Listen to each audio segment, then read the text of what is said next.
चलो बच्चों, मास्टर जी आ गए। मैं हूं विवेक और आप देख रहे हैं मेरा YouTube channel science with master ji.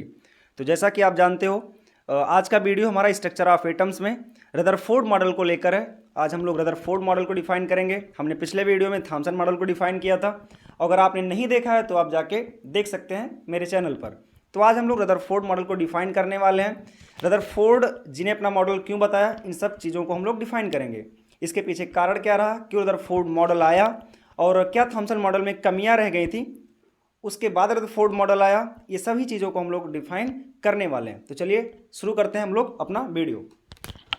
तो जैसा कि आप जानते हो, आज का हमारा टॉपिक है Rutherford model of atoms.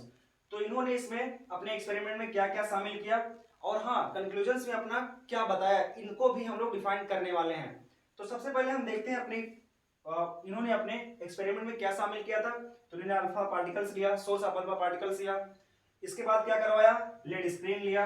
Lead screen के बाद गोल्ड फॉयल लिया, गोल्ड फॉयल पे अल्फा पार्टिकल्स का बम्बार्डमेंट करवाया और उसके बाद एक फ्लोरोसेंट स्क्रीन लगाया। और ये जो अल्फा पार्टिकल है फ्लोरोसेंट स्क्रीन पे जाके टकराते हैं और वहां स्पार्क प्रोड्यूस करते हैं। अब हम लोग बारी बारी समझते हैं कि सोर्स ऑफ अल्फा पार्टिकल क्या होता है, लेड स्क्रीन क्या है, गोल्ड फॉयल क्या है और ये फ्लोरोसेंट स्क्रीन क्या होते हैं। ठीक है, हम बारी बारी समझने का प्रयास करते हैं। तो सोर्स ऑफ अल्फा पार्टिकल्स क्या होते हैं। एक्चुअली ये जो सोर्स ऑफ अल्फा पार्टिकल्स है, यहां से अल्फा पार्टिकल्स प्रोड्यूस किए जाते हैं, बार लगातार निकलते रहते हैं। अल्फा पार्टिकल क्या होते हैं इसको भी समझ लेते हैं। अल्फा पार्टिकल जो होता है वो आप जानते हैं हीलियम, जो कि आपके नोबेल गैस का एक एलिमेंट है। हीलियम पे प्लस टू आयन ये अल्फा पार्टिकल्स कहलाता है। एक्चुअली इसका जो नेचर है ये पॉजिटिव चार्ज का होता है। कैसा बेटा, पॉजिटिव चार्ज का होता है। ठीक है, ये धनात्मक आयन होते हैं, पॉजिटिव चार्ज वाले आयन होते हैं।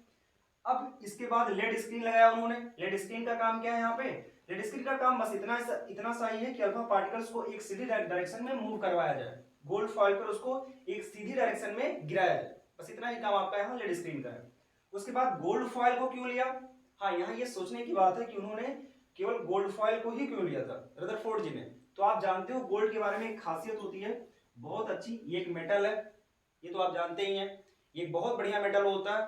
और इसके कुछ फिजिकल प्रॉपर्टी में, जैसे डक्टाइल प्रॉपर्टी डक्टाइल प्रॉपर्टी या मेलेबल प्रॉपर्टी की बात करें, मेलेबल प्रॉपर्टी की बात करें तो बहुत अच्छी डक्टाइल प्रॉपर्टी और मेलेबल प्रॉपर्टी होती है।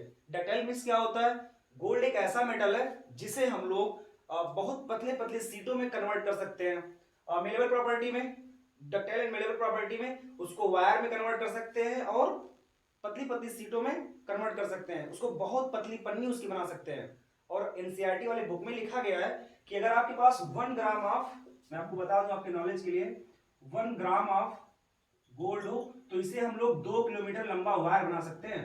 इतनी अच्छी इसकी डक्टाइल और मेलेबल प्रॉपर्टी होती है, बहुत ही अच्छा डक्टाइल और मेलेबल प्रॉपर्टी वाला गोल्ड होता है। इसी कारण से उन्होंने रदरफोर्ड जी ने यहां पर आप गोल्ड के फॉइल को लिया था, किसी और मेटल को नहीं लिया, क्योंकि उनको बहुत पतली पन्नी चाहिए थी, बहुत पतली सीट चाहिए थी, जिससे अपने अल्फा पार्टिकल्स को वो डिफाइन कर पाए। तो क्या हुआ एक्चुअली में, जब इस सोर्स से अल्फा पार्टिकल्स निकाला गया उसके बाद ये सीधा लेड पे पड़ते हैं। लेड का काम क्या था, उसको एक डायरेक्शन में मूव करवाना और एक डायरेक्शन में मूव करते करते ये जाके गोल्ड फॉइल पे गिरता है। गिरने के बाद क्या हुआ था इसको समझना बहुत इंपॉर्टेंट है। गिरने के बाद अल्फा पार्टिकल इस पर गिरने के बाद क्या हुआ, एक्चुअली गिरने वाले पार्ट को हम लोग बम्बार्डमेंट बोलते हैं, बम्बार्डमेंट करवाया था उन्होंने। तो जब बम्बार्डमेंट करवाया उन्होंने तो उसके बाद हुआ क्या, ये सोचने वाली बात है। क्या हुआ उसके बाद कि कुछ अल्फा पार्टिकल्स तो एक सीधी डायरेक्शन में मूव कर गए, जिस डायरेक्शन में सोर्स से निकले थे उसी डायरेक्शन में आगे मूव कर रहे हैं। उसके बाद कुछ थोड़ा सा डिफ्लेक्ट हुए, बहुत कम एंगल पे डिफ्लेक्ट हुए, कुछ थोड़ा ज्यादा एंगल पे डिफ्लेक्ट हुए, कुछ और ज्यादा एंगल पे डिफ्लेक्ट हुए। आप देख पा रहे हैं ये बहुत कम डिफ्लेक्ट हुआ था, लगभग कंप्लीटली पार कर गए थे इसको, गोल्ड फॉइल को। ये थोड़ा सा डिफ्लेक्ट हुआ है और ये थोड़ा ज्यादा डिफ्लेक्ट हुआ है, लेकिन ये बहुत ही ज्यादा डिफ्लेक्ट हुआ है। और हाँ, कुछ ऐसे भी अल्फा पार्टिकल्स थे कि जिस डायरेक्शन में गए और उसी डायरेक्शन में वापस भी चले आए, जिस डायरेक्शन में मूव करते हुए गए सेम उस डायरेक्शन में वापस भी चले आए, लौट के आ गए। इससे क्या कंक्लूजन निकलता है, कंक्लूजन क्या निकलता है, इन सबको हम लोग समझने वाले हैं। अब कंक्लूजन की बात कर लेते हैं। ठीक है, कंक्लूजन क्या था, ये ऐसे जब निकले पार कर गए, इसके बाद का कंक्लूजन क्या था। कंक्लूजन समझने से पहले हम लोग थोड़ा इसको समझ लेते हैं। ये हमारा फ्लोरोसेंट स्क्रीन क्या होता है। फ्लोरोसेंट स्क्रीन को आप बोल सकते हो बेटा कि ये चमकने वाला एक स्क्रीन है, जैसे जब इस पे अल्फा पार्टिकल्स पड़ते हैं तो वो स्पार्क करता है। हम कैसे समझ पाएंगे कि अल्फा पार्टिकल इसको पार कर गए या नहीं कर पाए?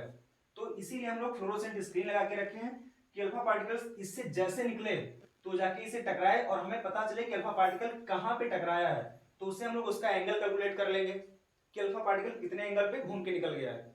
ठीक है, और यहाँ पर जिंक का लेप लगाया जाता है, जिंक के लिक्विड उसका एक इस पे लगा दिया जाता है, जिससे अल्फा पार्टिकल जब इस पे टकराते हैं तो स्पार्क करते हैं, चिंगारी निकलती है। ठीक है, अब हम लोग कंक्लूजन समझते हैं। तो बच्चों अब बात कर लेते हैं हम लोग कंक्लूजन्स की। एक्सपेरिमेंट हमने देख लिया है, एक्सपेरिमेंट के बाद हम लोग कंक्लूजन्स की बात करते हैं कि रदरफोर्ड जी ने कौन कौन से कंक्लूजन्स निकाले अपने एक्सपेरिमेंट के। अगर आपको वो समझना होगा एक्सपेरिमेंट को तो आप वीडियो को पीछे करके रिवर्स करके आप उसका स्क्रीनशॉट ले सकते हैं और उसको समझ सकते हैं। अब हम बात कर लेते हैं कंक्लूजन्स की। तो जैसा कि आप जानते हो कि रदरफोर्ड जी ने जब अपना एक्सपेरिमेंट किया तो उसमें उन्होंने देखा कि कुछ अल्फा पार्टिकल्स एटम्स को मीन्स गोल्ड फॉइल को कंप्लीटली पार कर रहे हैं। तो उसके बाद क्या निकल के कंक्लूजन आता है कि उससे ये निकल के आता है कि अल्फा पार्टिकल्स जब कंप्लीटली उसको पार कर जाते हैं, इसका मतलब ये हुआ कि गोल्ड फॉइल में या एटम में कुछ ऐसा स्थान, कुछ ऐसा प्लेस है जो कि वैकेंट है, कंप्लीटली वैकेंट है। और हम कह सकते हैं कि ज़्यादातर अल्फा पार्टिकल ऐसे ही थे कि जो एटम को कंप्लीटली पार कर गए थे। तो हम कह सकते हैं कि एटम में जो स्थान है वो बहुत ज़्यादा वैकेंट है। ठीक है, दूसरा कंक्लूजन्स क्या था कि कुछ अल्फा पार्टिकल थोड़े थोड़े एंगल पे डिफ्लेक्ट हो रहे थे, कुछ ज़्यादा एंगल पे डिफ्लेक्ट हो रहे थे। तो ये डिफ्लेक्शन कहाँ से आता है, क्यों अल्फा पार्टिकल डिफ्लेक्ट हो रहे थे, इसको हम समझेंगे। क्योंकि हम लोग जानते हैं कि जो अल्फा पार्टिकल वो पॉजिटिव चार्ज है, धनात्मक चार्ज का है। तो आप ये भी जानते हैं कि सेम चार्जेस में रिपल्शन होता है। तो अल्फा पार्टिकल जब रिपल कर रहे थे, इसका मतलब ये होता है कि अल्फा पार्टिकल जब रिपल किए तो इसका मतलब ये होगा कि एटम में कुछ एक ऐसा स्थान है जो पॉजिटिव चार्ज का है, तभी तो रिफ्लेक्शन हो रहा है, तभी तो एंगल बन रहे हैं, तभी तो डिफ्लेक्शन हो रहा है, तभी तो ये डिवेटेड हो रहे हैं। समझ पा रहे हैं आप लोग? तो हम कह सकते हैं कि अल्फा पार्टिकल जब अपने एंगल में डिफ्लेक्ट हो गए तो हम ये कह सकते हैं कि एटम के अंदर कुछ ऐसा हिस्सा है जो कि पॉजिटिव चार्ज का है। क्लियर, जो कि पॉजिटिव चार्ज का है। ठीक है, एंगल पे डिफ्लेक्ट हो गए। उसके बाद कुछ अल्फा पार्टिकल ऐसे थे कि जिस डायरेक्शन में गए सेम उसी डायरेक्शन में वापस चले आए, जिस डायरेक्शन में गए उसी डायरेक्शन में वापस चले आए। इसका मतलब क्या होता है?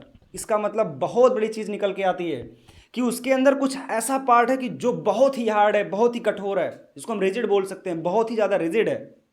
क्लियर, एटम के अंदर जो पार्ट है वो बहुत ज़्यादा रिजिड